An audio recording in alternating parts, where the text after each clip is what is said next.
Kwa we.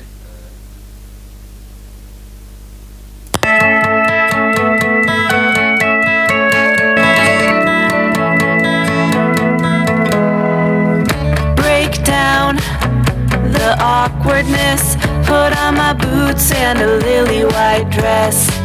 A million words, but how to express what I'm feeling when I drop everything. You walk over and ask if I'm alright. Hey, whatever it takes to break. Welcome to today's show. My name is Geoffrey Kerosi and this is Kerosi TV. Today we are going to look at the Big Four agenda. One of the big items in the Big Four agenda is the housing component. The national government is planning to provide approximately 1 million homes for Kenyans by 2022. And this is our topic of discussion today. Today, as I was browsing on the internet, I came across the Million Program. The Million Program was implemented by Sweden between 1965 and 1974. That is a period of 10 years to provide homes for the people of Sweden, or the Swedes. And this was done by the ruling party at that time, which was called the Swedish Social Democratic Party, to make sure that the Swedish people enjoy reasonable homes at reasonable prices. There was a housing shortage in Sweden before the Million Program, and this was really a major political and social issue in Sweden. People were discussing about the Million Program and the need for housing in Sweden. And this is basically what Kenya has borrowed a lot from Sweden. But as you know, Kenya and Sweden are on two different spheres of operation, because it took Sweden 100 years for them to transform their economy from agrarian, that is agricultural economy, to highly industrialized economy, because Sweden really depended on agriculture. The same thing as now when we say that Kenya depends on agriculture, because agriculture is the backbone of Kenya's economy.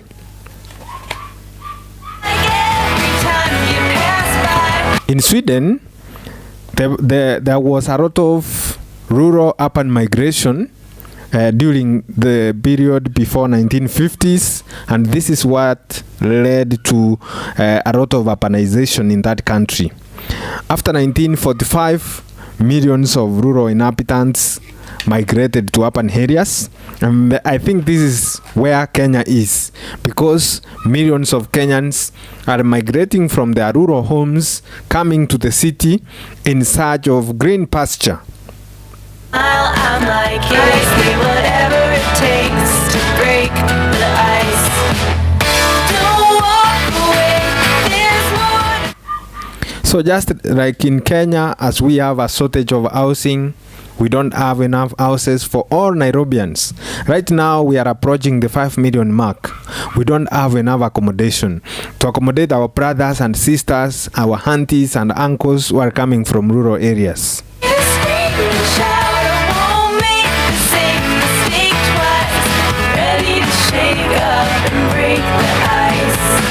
Maybe a joke first, maybe a pickup line, but either one of those is just a waste of time. I need a better way. So the political party in Sweden decided to build houses for their people, and it seems that the Jubilee government here in Kenya has borrowed the same concept. Even the numbers they want to raise or to build, to construct 1 million homes by 2022 under the Big Four agenda, which is supposed to leave a legacy for President Uhuru Kenyatta. I just need the courage to let you know what's on my mind. Like every time you pass by, something just feels right.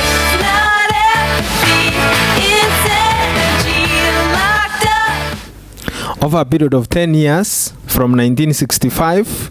Actually, it was a period of 10 years. From 1965 to 1974, Sweden constructed 1,006,000 houses for the people of Sweden. So it was a success. They were able to construct 1,006,000 houses for the Swedish people. And these houses were a 3-roomed apartment.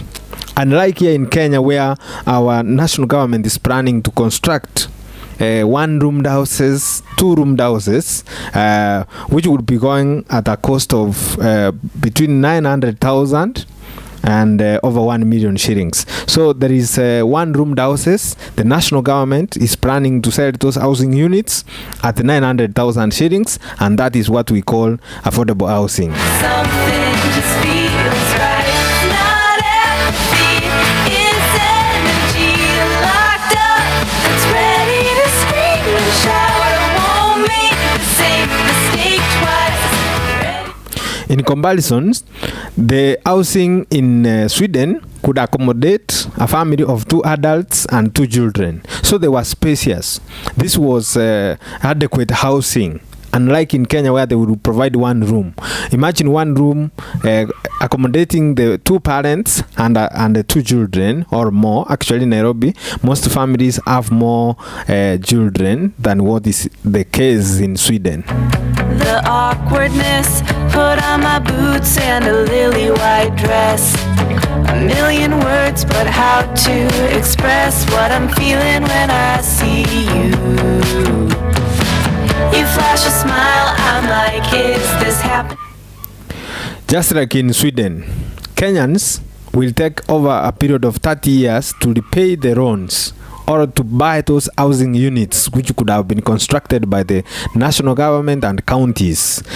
And finally, the national government in Kenya will provide subsidies, just like in Sweden, for companies to construct those houses, both for students and for adults who are working in the various urban areas in Kenya.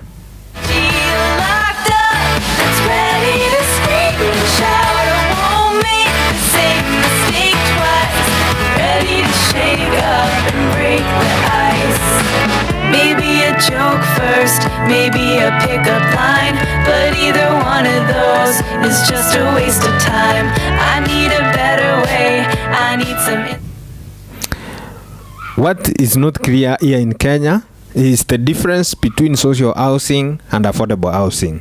A most recent study performed by Professor Alfred, Professor Alfred, a professional architect and a former dean of students at the university, actually dean of School of Architecture, he has told us that the difference between social and affordable housing is not there here in Kenya.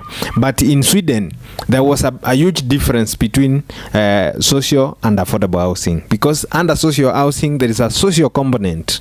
Things such as nurseries, public spaces,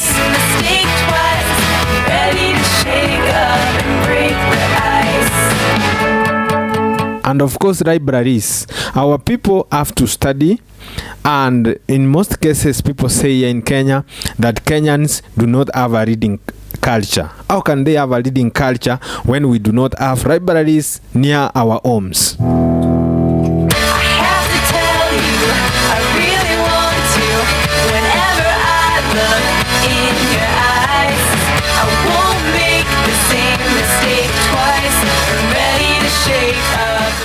In fact, as part of those social and affordable housing, the county and national government should also include churches, mosques, and temples, if possible, so that all Kenyans can be able to worship their Lord while within the premises. I look your way and then, of course, drop everything.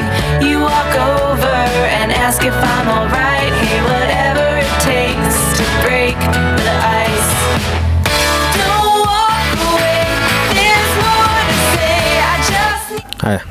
So there is a big difference between Kenya's goals and those of Sweden, because number one, for Sweden, they set the goals for over a period of 10 years to provide 1 million housing units or 1 million homes. Here in Kenya, we have set a similar target of 1 million homes, but within a period of 5 years, from now 2018 up to 2022. We have a shorter period, but remember, Sweden is a developed country and Kenya is a developing country. That means Kenya might have a problem in raising the required resources to provide 1 million homes within a period of 5 years. That is a challenge. You and me on your mind. I have to, but how do I put this right? Don't overcomplicate, just say hi or whatever it takes to break the ice. Don't walk away, there's more to say. I just need the courage to let you know what's on my mind. So up to this point, we have done some calculations and written a very good article on whether Kenya would be able to deliver on providing 1 million homes for Kenyans, that is social and affordable housing. That is a topic of our discussion in an article which is coming up on PesaCheck.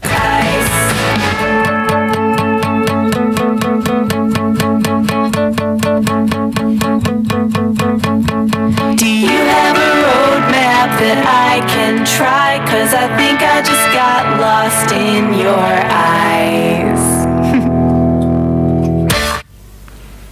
So let us look forward to that article. We will share it on our social media. So keep watching and subscribe to our Twitter handle at GKerosi, so that you can be able to know when we publish that article, for you to know whether our national government, that counties, would be able to deliver and how much have they been spending on housing for the last 3 years. You pass by, something just feels right. Not empathy, it's energy locked up. Thank you very much for tuning in to Kerosi TV. See you next time on the internet.